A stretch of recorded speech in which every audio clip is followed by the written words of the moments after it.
Unaware, his janitor pregnant wife owned a multi-billion-dollar company. He divorced her at the dinner while his mistress and family humiliated her. What happened next will shock you. Please, Derek, I'm pregnant. Please don't do this to us. Charlotte Morrison's desperate whisper was drowned out by the sound of red wine splashing over her head as her mother-in-law, Patricia Morrison, stood directly behind her. Crystal decanter tilted, pouring expensive Merlot through Charlotte's hair while wearing a satisfied, vengeful smile that said, "You were never good enough for my son." The wine cascaded down Charlotte's face in humiliating streams, soaking into her white dress, the same white dress she'd chosen this morning because she thought tonight's family dinner would be a celebration, the night she'd finally announce her pregnancy and watch Derek's face light up with joy. But instead, Charlotte sat frozen at Patricia Morrison's dining table, wine dripping from her hair down her cheeks mixing with her tears, her trembling hand pressed against the divorce papers that her husband Derek had just slid across the table with cold, disgusted eyes, while his mistress Vanessa, draped on his arm in the background, threw her head back, laughing at Charlotte's humiliation like it was the funniest thing she'd ever witnessed.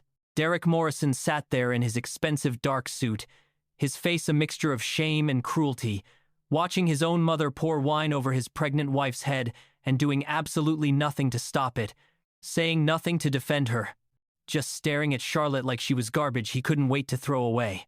Behind them, Vanessa's laughter rang out loud and vicious, her hand possessively gripping Derek's shoulder, her joy at watching the pathetic janitor wife being destroyed radiating from every fiber of her being, while other family members in the background, Derek's sister Jessica, Vanessa's parents, watched this torture like it was dinner entertainment.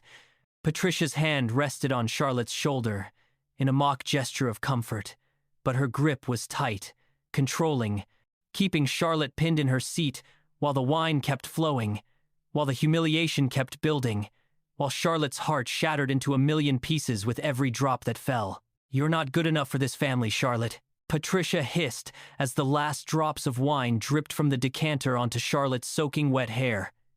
"You're just a janitor. A nobody. My son deserves better than someone who scrubs toilets for a living. Sign the divorce papers and disappear." Charlotte's hand shook as she touched the papers, her vision blurred by wine and tears, her other hand instinctively moving to her belly, where their 12-week-old baby was growing, the baby Derek didn't know about, the grandchild Patricia was unknowingly destroying. The innocent life that would never know its father wanted nothing to do with it. The room spun with cruel laughter, with wine-soaked humiliation, with the feeling of being utterly worthless and alone. And for one devastating moment, Charlotte Morrison, the woman they were treating like trash, actually believed them. She actually believed she was nothing. Vanessa leaned forward from behind Derek, her voice dripping with fake sympathy that made Charlotte's stomach turn. "Oh, sweetie, you should know Derek and I are expecting too, so you understand why this needs to happen quickly, right? Our baby will be born into the family Derek deserves, not raised by some janitor who can barely afford rent." The words hit Charlotte like a physical blow. Derek was having a baby with his mistress. While Charlotte carried his child, their child, he was building a future with someone else. The betrayal was so complete, so total, that Charlotte couldn't breathe. She looked at Derek one last time, silently begging him to say it wasn't true, to tell her this was all a nightmare, to remember the man he used to be when they first met, the man who held her hand in Central Park and promised he'd love her forever no matter what. But Derek just looked away, his jaw tight, his eyes empty of the love that used to live there. "Just sign the papers, Charlie," he said quietly, using the nickname that once felt like an endearment, but now felt like an insult. "I'm giving you $50,000. That's more than generous for someone who brought nothing to this marriage. Take it and move on. $50,000. For 3 years of her life, for her broken heart, for the baby growing inside her that he didn't even know existed." Charlotte's hand hovered over the papers, and she realized something that made her blood run cold. If she told them about the pregnancy now, they would only use it against her. They would try to take her baby. They would claim she was unfit. They would destroy her even more completely than they already had. So Charlotte made a decision in that moment, sitting there drenched in wine with her heart in pieces, and her baby growing silently in her belly. She would sign the papers, She would let them think they'd won. She would walk out of this mansion with her head held high, even though every cell in her body wanted to collapse and die. And then only then would she remind them exactly who Charlotte Morrison really was. Because what Derek Morrison didn't know as he sat there avoiding his wife's eyes, what Patricia Morrison didn't know as she set down that empty wine decanter with triumphant satisfaction, what Vanessa didn't know as her laughter echoed through that dining room celebrating her victory, and what everyone at that table didn't know, as they watched Charlotte's destruction like it was entertainment, was that the humiliated janitor wife sitting there drenched in wine, the pregnant woman they just broke, the nobody with divorce papers in her shaking hands, was actually Charlotte Elena Morrison, the secret billionaire CEO and owner of Morrison Global Industries, a multi-billion-dollar telecommunications empire worth $20 billion that employed 50,000 people and generated more money in 1 hour than everyone at that table would earn in their entire lives. The woman they poured wine on owned the law firm where Derek worked as a junior partner, desperately hoping for promotion. The woman they called worthless controlled the investments that funded Patricia's lavish lifestyle and her precious charitable foundations.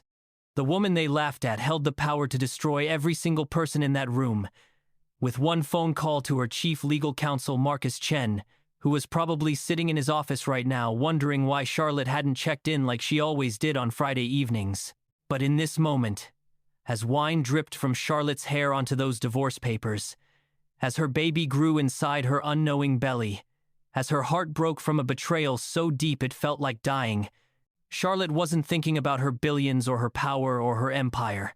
She was thinking about 3 years ago, when she'd inherited her father's company at 23 years old, and felt so desperately alone in a world full of people who only wanted her money. She was thinking about how she'd decided to take a job as a janitor at a small law firm, using her mother's maiden name Bennett, just to experience normal life, to meet people who would love her for who she was instead of what she had. She was thinking about the night she met Derek Morrison, a kind junior associate who stayed late at the office and actually talked to her like she was a human being instead of invisible help. He'd asked about her dreams. He'd shared his coffee. He'd made her laugh. And for the first time since her father died, Charlotte had felt seen, truly seen, by someone who didn't know about the billions or the boardrooms or the power. She'd fallen in love with that Derek Morrison, the one who was genuine and ambitious in a good way, who wanted to help people through the law, who said he valued integrity over wealth. She'd married that Derek Morrison in a small ceremony with just a few friends, keeping her real identity secret because she wanted to protect this one precious thing that was real. But that Derek Morrison was gone. Maybe he'd never really existed. Maybe her mother-in-law's poison had revealed who he truly was all along. Maybe Vanessa's manipulation had just exposed the shallow, status-obsessed man he'd always been underneath. It didn't matter anymore. What mattered was that Charlotte had spent 3 years loving a lie, and now that lie was asking her to sign away their marriage while carrying his child. Charlotte picked up the pen. Her hands steadied. The crying stopped. Something shifted in her eyes, something cold and final and powerful that made Derek uncomfortable even though he didn't understand why. She signed her name on every page, not Charlotte Morrison, but Charlotte Bennett, the identity she'd used for this farce of a marriage. Let them think they'd won. Let them celebrate. Let them toast to Derek's new life with Vanessa and their fake baby and his mother's approval. Because in 72 hours, Charlotte was going to show them what happens when you pour wine on a queen. She stood slowly, wine dripping from her dress, and looked directly at Derek. "You're right," she said quietly, her voice steady now, emotionless. "This marriage is over. I hope you get everything you deserve, Derek. I really do." The way she said it made Derek's skin prickle with unease, but he pushed the feeling away. Vanessa squeezed his hand and giggled, already planning their engagement announcement. Charlotte walked toward the door, leaving wet wine footprints on Patricia's expensive Persian rug, each step feeling like she was walking out of her old life and into something new and terrifying and powerful. Jessica called after her, "Don't forget your $50,000 check, janitor. You'll need it for rent." More laughter. More cruelty. Charlotte didn't turn around. She just kept walking. But as she reached her car, that beat-up Honda Civic she'd bought to maintain her disguise, Charlotte finally broke. She sat in the driver's seat and let the sobs come, deep and wrenching and full of a grief so profound it felt like her chest was caving in. She cried for the love she'd lost, for the family she'd never have, for the man who'd become a stranger, for the baby growing inside her who would never know their father. She cried until there were no tears left, until her body was empty of everything, except a cold, burning determination. Then Charlotte pulled out her phone with shaking hands and made a call. "Marcus?" Her voice was raw from crying. "It's Charlotte Morrison. I need you to activate the protocol we discussed. All of it. By Monday morning. I want everything ready." Marcus Chen, her chief legal counsel and the only person besides her assistant Sophie who knew about her double life, responded immediately, his voice sharp with concern. "Miss Morrison, what happened? Are you all right?" "No," Charlotte said simply, looking at her wine-stained reflection in the rearview mirror. "But I will be. Call the board. Tell them Charlotte Morrison is done playing pretend. She's coming back. And Marcus?" She paused, her hand moving to her belly where Derek's baby grew, where the innocent life she would protect with everything she had was beginning. "Tell them Charlotte Morrison is going to war." Charlotte drove through Manhattan's rain-slicked streets toward her real home. The $15 million Tribeca penthouse Derek had never seen, never knew existed, never would have believed his janitor wife could afford. Her hands gripped the steering wheel so tight her knuckles turned white, wine still drying sticky and cold in her hair, the humiliation replaying in her mind like a nightmare on repeat. Every red light felt like torture. Every passing minute another second of Derek and Vanessa, celebrating her destruction while she sat alone in this car carrying his baby, abandoned and broken and so angry she could barely see straight. When she finally reached her building, the doorman took one look at her wine-soaked dress and red-rimmed eyes and simply said, "Welcome home, Miss Morrison," with such gentle kindness that Charlotte almost started crying again. The elevator ride to the penthouse felt endless. Charlotte caught her reflection in the mirrored walls, hair matted with wine, mascara streaked down her face, white dress stained burgundy, one hand still protectively covering her pregnant belly, like she could shield her baby from the cruelty of the world through sheer force of will. She looked destroyed. She looked defeated. She looked exactly like what Patricia Morrison wanted her to be, a nobody who'd been put in her place. But when the elevator doors opened into her penthouse, when Charlotte stepped into the soaring space with floor-to-ceiling windows overlooking the city she practically owned, something shifted inside her. This was her world. This was her power, and she was done hiding it. Charlotte stripped off the wine-stained dress and stood under scalding shower water for over an hour, scrubbing away the humiliation, washing out the wine, trying to cleanse herself of Derek's betrayal and Patricia's cruelty and Vanessa's venomous laughter. But no amount of water could wash away what they'd done to her, what they'd done to her baby, what they'd stolen from both of them. When she finally stepped out, wrapped in a silk robe, her phone was buzzing with messages. Marcus Chen had already started mobilizing. Her executive team was standing by. The board wanted an emergency meeting. Her assistant Sophie had cleared Monday's calendar for strategic initiatives. The machinery of Charlotte's empire was waking up, preparing for battle, and it was terrifying and exhilarating all at once.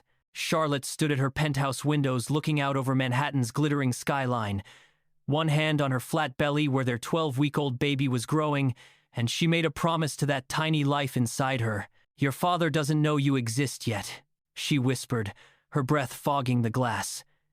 "And when he finds out, when he discovers what he threw away, it will be too late. Because I'm going to protect you from people like them.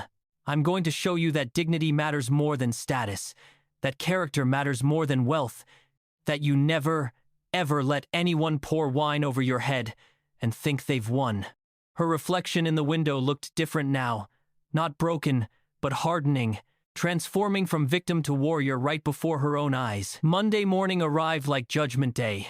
Charlotte Morrison walked into Morrison Global Industries headquarters wearing a custom Armani power suit, Louboutin heels clicking against marble floors with the sound of authority, her presence commanding every eye in the room.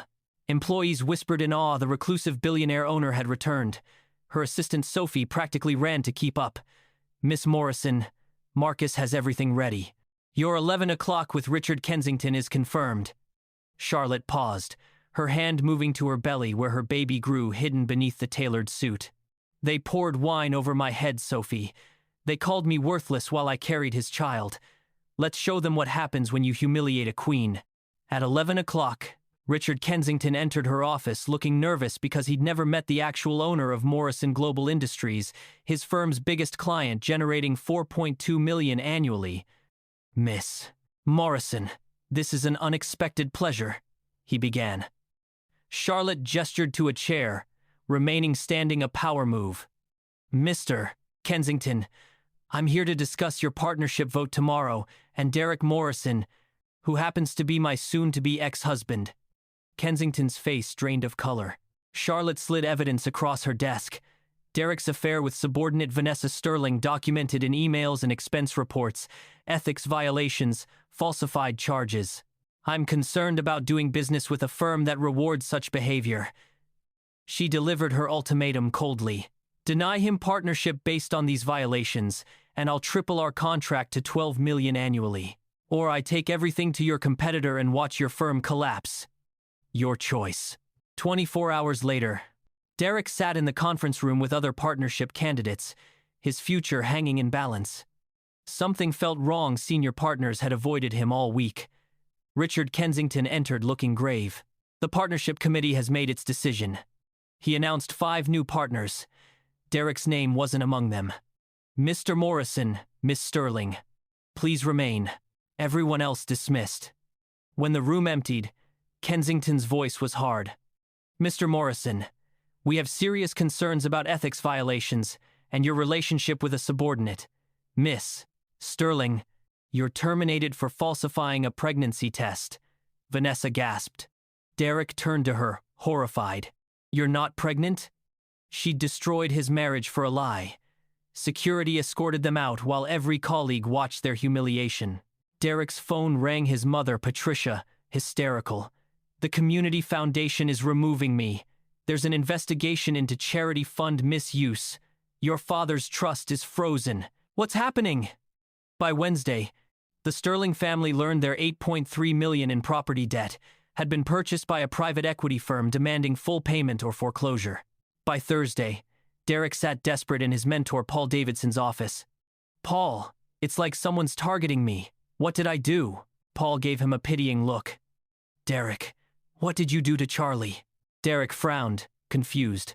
My ex-wife? She's a janitor. She has nothing. Paul opened his laptop, showing a Forbes profile. Charlotte Elena Morrison, CEO of Morrison Global Industries. Net worth $4.3 billion. One of the most powerful women in America. The photo showed Charlotte, his Charlie, transformed, powerful, looking like royalty. Derek couldn't breathe. That's impossible. Charlie cleans offices. She lives in a tiny apartment. She wanted to know if someone could love her for herself. Paul interrupted gently. And you failed spectacularly. Derek's reality shattered. The law firm. My mother. The Sterlings. Is she destroying everyone who humiliated her? Yes. She pulled our biggest contract. She owns the firm buying Sterling debt. She sits on the board investigating your mother, Derek. You declared war on a billionaire. And you're losing. Derek's phone rang. Unknown number. Miss Morrison requests a meeting. Tomorrow, 2 p.m., her office. Don't be late. The next afternoon, Derek stood before the MGI tower, feeling microscopic. Security escorted him to a conference room, where Charlotte sat at the head of a marble table in a power suit, looking like a queen. Hello, Derek. Sit. He collapsed into the chair, shaking. Charlie, why did you lie? Charlotte, she corrected sharply. You lost the right to call me Charlie when your mother poured wine over my head. She walked to floor-to-ceiling windows, her silhouette against the skyline untouchable. When I inherited my father's fortune, everyone wanted my money, not me. So I became a janitor to find someone who'd love Charlotte the person. I thought I found that in you, but you proved who you really are. Ashamed of me, throwing me away for status and your mother's approval. Derek's tears flowed. Charlotte, please. I was wrong. You don't know the worst of it. She placed a folder before him. Inside was an ultrasound image. I'm 12 weeks pregnant. With your child. I tried to tell you that night. The night you humiliated me while your mother poured wine over the mother of your baby. Derek made a wounded sound, sobs racking him. Oh God, I didn't know. It wouldn't have mattered. You proved who you are. Her voice was ice. Here's what happens. I'm keeping our baby. You get supervised visitation if you prove worthy. You won't introduce our child to your toxic family. The divorce you wanted, you get it on my terms. Because you committed provable adultery, you get nothing. No alimony, no settlement. Unless everyone who was in that dining room signs a public apology, you have 1 week. 1 week later, they'd all signed Derek, Patricia, Jessica, Vanessa, everyone admitting their cruelty in writing. Charlotte held the document, finger hovering over posts that would destroy them publicly. But she thought of her father's lessons about mercy, about her baby who'd learned grace from her example. She didn't post it. Instead, she called Derek and Patricia to her office. Patricia entered diminished, the cruel woman gone. Thank you for seeing us, she whispered. Charlotte, 7 months pregnant now, spoke firmly. I'm not posting the apology. My father taught me better. Patricia, you'll plead guilty, pay restitution, do community service. I'll keep you from prison. But you'll spend 5 years actually helping people, learning humility. You'll never treat anyone as beneath you again. She turned to Derek. You're becoming a father in 2 months. I won't keep our child from you out of spite, but prove you're worthy. Therapy, self-examination. Become the man I thought you were. Her voice softened slightly. I don't love you anymore, Derek. That died in your mother's dining room, but I'll co-parent if you do the work. She slid another document forward. I'm supporting your law license reinstatement after ethics courses and 500 hours of pro bono work. Real work helping people who need it. Derek looked shocked. Why help me after everything? Charlotte's hand moved to her belly. Because my child deserves a father who's not broken. Because my father believed in second chances. Because I'm choosing to be better than you were to me. That's real power, not destruction but construction. 2 years later, Charlotte stood at the David Morrison Community Center ribbon cutting, her daughter Elena toddling nearby, Derek attending at appropriate distance, having rebuilt himself through genuine change, Patricia volunteering with real humility. As Charlotte spoke about dignity and her father's legacy, she realized the best revenge wasn't destroying them. It was becoming so powerful their opinions became irrelevant. She was Charlotte Morrison, mother, CEO, philanthropist, a woman who'd learned that true love sees you in any costume, and those who don't aren't worth keeping. As she cut the ribbon and Elena clapped, Charlotte knew her father would be proud. Not because she won, but because she chose mercy over cruelty, and that was the most powerful choice of all. We want to hear from you. Where are you watching from? Drop your country or city in the comments. If this story touched your heart, hit that subscribe button and turn on notifications so you never miss another powerful story. Thank you for watching. Remember, true power isn't destroying your enemies. It's becoming so strong their cruelty can't touch who you really are.